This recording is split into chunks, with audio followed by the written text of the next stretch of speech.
1 acre of this crop, Amish farmers use it to feed 30 cows. All winter, most farmers today spend thousands of dollars on commercial feed every single winter. Feed trucks, delivery schedules, rising prices, debt that never seems to go away. But deep in Amish country, in Pennsylvania, Ohio, and Indiana, families have been feeding 30 cows through brutal winters using nothing but 1 acre and one forgotten crop. No feed companies, no monthly bills, no dependency. This knowledge didn't disappear because it stopped working. It was buried when modern agriculture decided simplicity wasn't profitable. In this video, I'm unlocking the crop, the system, and the ancestral wisdom behind it. And it still works today. If you believe in healthy, self-sufficient, sustainable food systems, this channel is for you. I share forgotten animal and plant knowledge every week, and subscribing means you won't miss what most people were never taught. Welcome to the Animal and Plant Lost Vault. Let's unlock it. The quiet survival problem. Nobody talks about this animal and crop system matters because it solves a quiet survival problem most American families don't even realize they have: the unsustainable cost of winter livestock feeding. Here's what nobody talks about at the feed store. Most small farm families in the United States don't fail in summer. Summer is generous. The grass grows, the pasture provides, animals stay healthy with very little help. They fail in winter. When the ground freezes, the pasture dies, and every single day becomes an expense. Commercial hay prices have climbed sharply across the Midwest and Northeast. Bagged feed pellets cost more every season. And for a family raising cows, even just a small healthy herd, those winter months can quietly drain an entire year's worth of savings. This is the survival problem our grandparents understood deeply, and it's the exact problem the Amish solved generations ago. Not with technology, not with debt, but with one productive, life-changing crop that grows quietly through summer and feeds faithfully through winter. Modern agricultural systems have no financial interest in teaching families this. There's no profit in self-sufficiency. There's no subscription fee for a root cellar. But our ancestors knew that the most sustainable investment a farming family could make wasn't equipment. It was the right seed, planted in the right soil at the right time. That knowledge is what this vault exists to preserve. Who the Amish are and why their systems work. The Amish are a group of traditionalist Christian communities spread primarily across Pennsylvania, Ohio, Indiana, and parts of the American Midwest. They are not farmers by accident. They are farmers by deep generational conviction, and for centuries they have maintained healthy, productive, family-driven farms without electricity, without modern machinery, and without dependency on outside supply chains. Their secret is not mystery, it's discipline. The Amish don't follow agricultural trends. They don't subscribe to farming magazines or adopt new inputs because a company representative promises higher yields. They ask one question and one question only. Does this work across generations? If the answer is yes, they keep it. If the answer is no, they leave it behind. Their livestock systems are built on resilience, not convenience. Every crop they grow, every animal they raise, every system they maintain has to earn its place on the farm through real, sustainable, productive results, season after season, decade after decade. This is rare knowledge in a world that has traded long-term stability for short-term ease. And the crop at the center of this video, one that Amish farmers across the American heartland have quietly grown for generations, is the most powerful example of that philosophy in action. It is simple, proven, and life-changing for any family that chooses to rediscover it. The crop revealed what it is and why it's exceptional. The crop is called the Fodder Beet, known scientifically as Beta vulgaris, and it is one of the most productive, nutritious, and sustainable livestock feed crops ever grown on American soil. It looks humble. It grows underground, like a large turnip or beet, with broad leafy tops that rise above the surface. But what happens beneath the soil is extraordinary. A single fodder beet can grow to weigh anywhere between 5 and 20 pounds at full maturity, and 1 acre of well-managed fodder beets can yield between 30 and 60 tons of fresh, energy-dense feed. That is not a typo. 30 to 60 tons from a single acre in a single growing season. To put that in perspective, A mature dairy cow in winter needs roughly 100 pounds of total feed per day to maintain healthy body weight and milk production. A herd of 30 cows requires significant daily volume over a winter that can last 4 to 5 months in states like Wisconsin, Michigan, or upstate New York. Fodder beets, fed alongside dry hay, cover a substantial portion of that need, reducing purchased feed costs dramatically for a family farm. But the nutritional value is what makes fodder beets truly exceptional. Fodder beets contain naturally high levels of digestible sugar, in some varieties reaching 12 to 15% sugar content by fresh weight. This makes them an outstanding energy source for cattle during the cold months, when animals burn significantly more calories simply maintaining body temperature. A cow fed on fodder beets through winter maintains a healthy, productive body condition rather than losing weight and declining in milk output, which is exactly what happens when feed becomes insufficient or unaffordable. The entire plant is useful. The large leafy tops, sometimes called fodder beet greens, are also highly palatable to cattle and can be fed fresh at harvest time, meaning there is virtually zero waste from this crop. Every part of the plant provides nutrition. Beyond cattle, fodder beets have historically been fed to sheep, goats, pigs, and even dairy calves, making them one of the most versatile sustainable feed crops available to a small American family farm. And perhaps most importantly for families who value healthy, chemical-free food production, fodder beets grow exceptionally well in organic systems. They respond beautifully to composted manure as fertilizer, thrive in a wide range of American soil types, and require no synthetic inputs to produce a full, life-changing harvest. This is the crop the modern feed industry never told you about, because you can grow it yourself, store it yourself, and feed your herd yourself. No middleman, no monthly invoice, no dependency on a supply chain that can fail at any moment. The Ancestral 3-step system. The reason this system worked across generations wasn't technology. It worked because it matched real life, limited land, unpredictable seasons, and low resources. It didn't depend on electricity, expensive equipment, or outside debt, and that's why it lasted. Here is the exact 3-step system Amish families used, and still use today. What they had. Historically, all they needed was 1 acre of moderately fertile, well-drained soil, a basic set of hand tools, and open-pollinated fodder beet seed, which cost very little and could be saved from one harvest to plant the next. No specialized greenhouse, no irrigation system, no tractors required. Families with a garden-sized plot and a willingness to work the land consistently had everything they needed to begin. In regions like Lancaster County in Pennsylvania or Holmes County in Ohio, where Amish farming communities have thrived for over 2 centuries, this crop was planted on land that modern homesteaders would consider modest. A single family working together could manage 1 acre of fodder beets with hand labor spread across a season. What they did. The practice was straightforward and observable. Seeds were sown directly into prepared soil in late spring, typically after the last frost, when soil temperatures had warmed sufficiently for germination. As the seedlings emerged, families thinned them to proper spacing, roughly 12 inches apart, allowing each plant the room it needed to develop a large, dense root.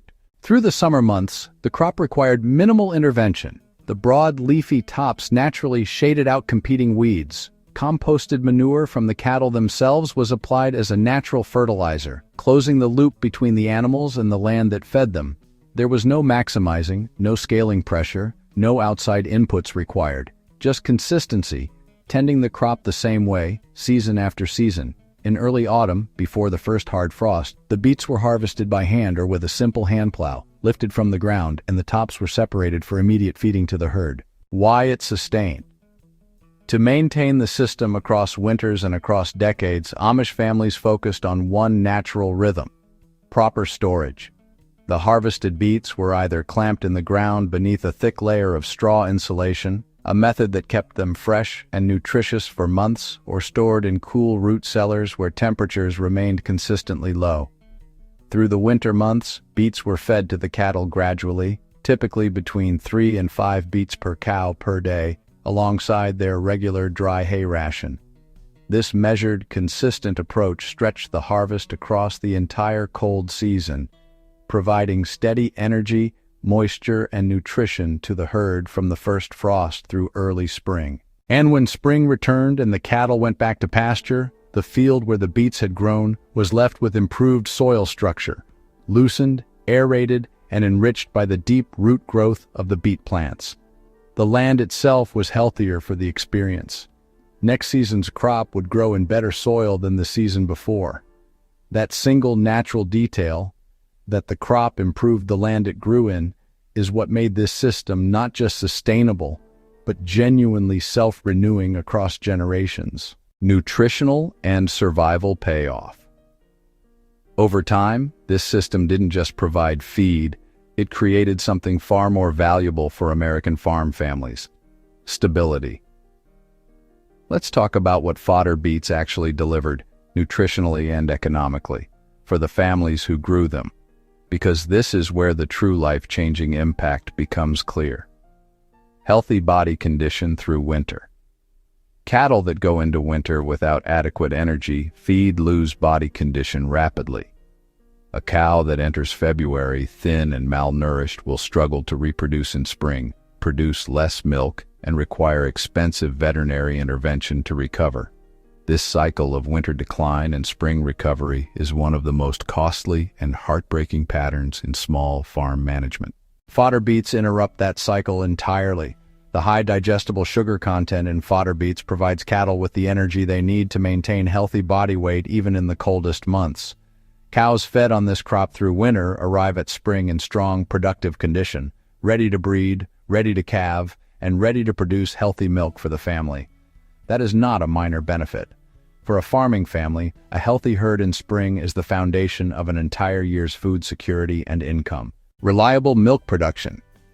For dairy families, and many Amish households maintain small dairy herds as a central source of family nutrition and income, consistent winter milk production is critical.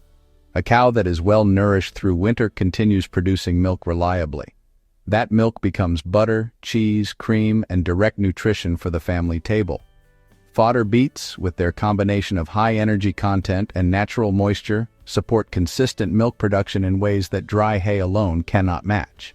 This is a nutritional truth that Amish dairying families have understood for generations, and one that modern sustainable farming researchers have confirmed in field studies across the American Northeast and Midwest. Reduced dependency on outside systems. Perhaps the most significant survival payoff of this system is what it removes from a family's life: dependency. Families who grew and stored their own fodder beets did not need to call a feed supplier in January when prices spiked. They did not need a credit line to get their herd through February. They did not have to pray that the supply chain held together through a difficult winter storm or an economic disruption. Their investment was made in spring, in seed, soil preparation, and labor. The return came in autumn, in tens of tons of healthy, productive, sustainable feed that required no further purchase, no further delivery, and no further dependency. That financial independence, built on nothing more than 1 acre and one forgotten crop, is the very definition of a self-sufficient, family-driven investment. And it is exactly the kind of knowledge that entire communities once relied on, and that is now ready to be rediscovered by American families who value resilience over convenience. If this kind of forgotten, sustainable farming knowledge speaks to you, give this video a like. It helps YouTube share this with other families looking for healthy, self-sufficient alternatives to modern dependency. And tell me in the comments, had you ever heard of fodder beets before today? Or is this completely new? I read every comment. This vault grows through shared knowledge. The forgotten detail, Vault Keeper Insight. Here is the detail most people miss, and it explains why modern farms struggle with livestock feeding in ways that Amish families simply do not. When industrial agriculture rose to dominance in the mid-20th century, American farmers were systematically steered away from crops like fodder beets and toward commercially produced inputs, corn silage, soybean meal, and bagged pellet feed. This shift wasn't driven by nutritional science. It was driven by profit. Feed companies needed farmers to become customers, and the most effective way to create a customer is to make them forget they were ever self-sufficient. By the 1970s, Fodder beet acreage had collapsed across the United States. Seed availability narrowed. Farming schools stopped teaching the crop. Extension offices stopped recommending it. Within a single generation, a crop that had fed American livestock for centuries became almost invisible in mainstream agriculture. But here's what the feed industry did not account for. The Amish never forgot. Because Amish communities don't receive agricultural industry marketing, don't attend conventional farming conventions, and don't measure success by what's trending. They simply kept growing what worked, and fodder beets kept working. The one detail that separates this crop from almost every commercial feed alternative is its relationship with the soil. Commercial feed inputs take from the land. They require fertilized monocrops, heavy machinery, and significant water consumption to produce. Fodder beets, by contrast, give back. The deep taproot of a mature fodder beet breaks up compacted soil layers, improving drainage and aeration. The residual leaf matter turned back into the soil after harvest adds organic material that feeds soil biology, and the natural crop rotation that fodder beets allow, rotating them with grain crops or pasture, builds long-term soil health across seasons. This means the farm that grows fodder beets for 30 years has better soil in year 30 than it had in year 1. That is a sustainable, productive, life-changing investment in the land itself, not just in the animals it feeds. This is the forgotten detail that modern farms ignored when they abandoned this crop. And it is the reason Amish farmers have remained quietly, consistently, and healthily productive, while the farms around them struggled. Vault insight. Here's something rarely talked about. Most small farms in America struggle through winter not because they lack animals, not because they lack land, and not because they lack effort. They struggle because they lack the right knowledge that was quietly removed from mainstream farming culture over the course of a single generation. The Amish didn't invent the fodder beet system. Communities across Europe, across the American frontier, and across generations of self-reliant family farms grew this crop and understood its value deeply. The Amish simply did what most of the modern world forgot to do. They refused to abandon what worked just because something newer came along. That is not stubbornness, that is wisdom. There is a principle at the heart of every lasting, healthy farm system. Natural simplicity creates resilience. The more a system depends on outside inputs, outside companies, and outside supply chains, the more fragile it becomes.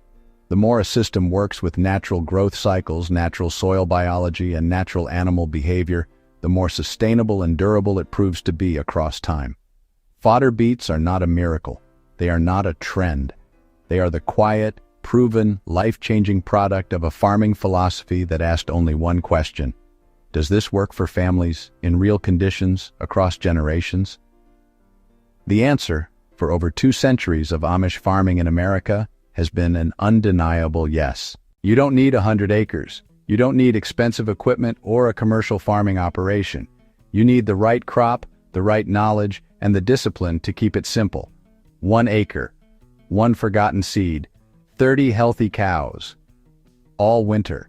That is not a miracle. That is what sustainable, family-driven, self-sufficient farming looked like before the modern world decided simplicity wasn't profitable. Pick one idea from today and sit with it. Share it with someone in your family who values healthy food and real independence. That is how forgotten systems come back to life. And if you want more hidden, life-changing animal and plant knowledge like this, knowledge that worked for generations and still works today, subscribe to the Animal and Plant Lost Vault. This channel exists to preserve what worked before it was buried. Thank you for opening the vault with me today. I'll see you in the next one.